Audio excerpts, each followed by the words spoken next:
signals: a shift in fiscal policy, significant investments in defence and infrastructure, and a more active German role on the international stage.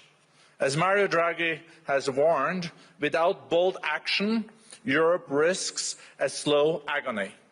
This moment therefore calls for leadership that provides clarity, confidence and resolve. We very much look forward to your speech, and thank you for your very important leadership in challenging times for Europe and Germany.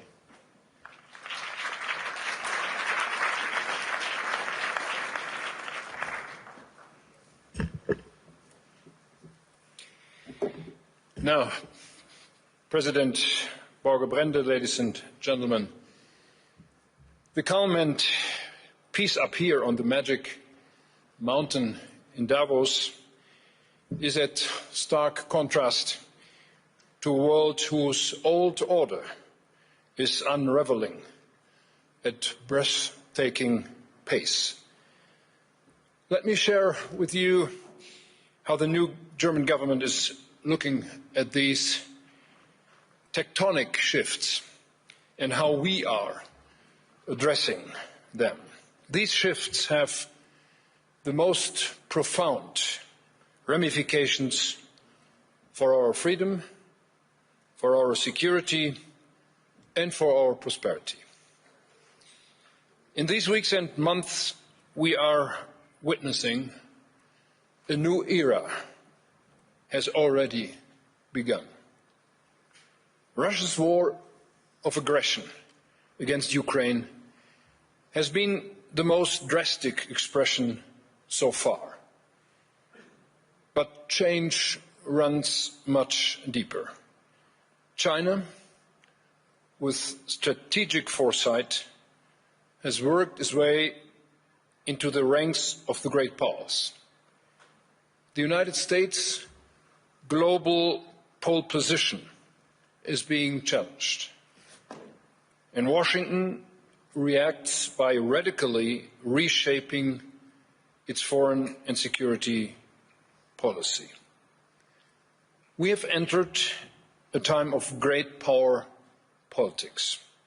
The international order of the past 3 decades, anchored in international law, has always been imperfect. Today, its very foundations have been shaken. This new world of great powers is being built on power, on strength, and when it comes to it, on force. It's not a cozy place. We do not have to accept this new reality as fate. We are not at the mercy of this new world order. We do have a choice. We can shape the future. To succeed, we must face harsh realities and chart our course with clear-eyed realism. 2 days ago, Mark Carney said in this hall from this place, we must no longer rely only on the power of our values. We must also recognize the value of our power. I share that view. And when I look into this room, into this hall, I want to say most of us share it. And that is a good starting point. European friends, if I may say so, our power today rests on 3 pillars: our security, our competitiveness, and our unity. First, we must invest massively in our ability to defend ourselves, and we are doing this. Second, we must rapidly make our economies competitive, and we are doing this. Third, we must stand closer together among Europeans and among like-minded partners. We are doing this. As we forge ahead, we must never forget one thing. A world where only power counts is a dangerous place. First for small states, then for the middle powers, and ultimately for the great ones. I do not say this lightly.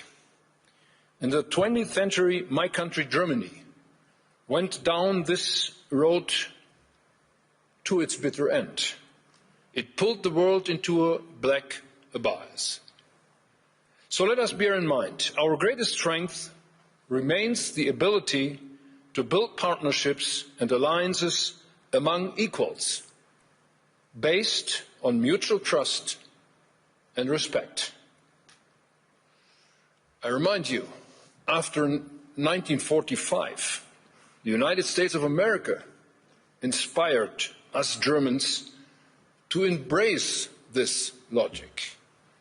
On this foundation, NATO became the strongest alliance in history.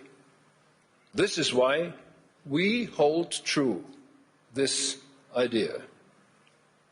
Now, in recent days, the United States administration has vehemently demanded greater influence in Greenland. Washington has argued that this is an imperative to counter security threats in the High North. We welcome that the United States is taking the threat posed by Russia in the Arctic seriously. This threat is itself an expression of great power rivalry. It is aimed both at Europe and the United States.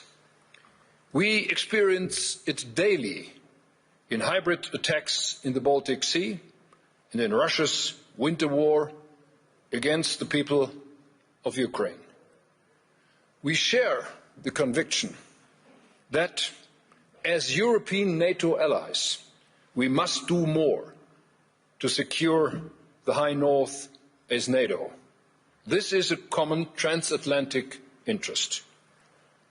Germany is doing just that. We are doing it in the framework of NATO, and we will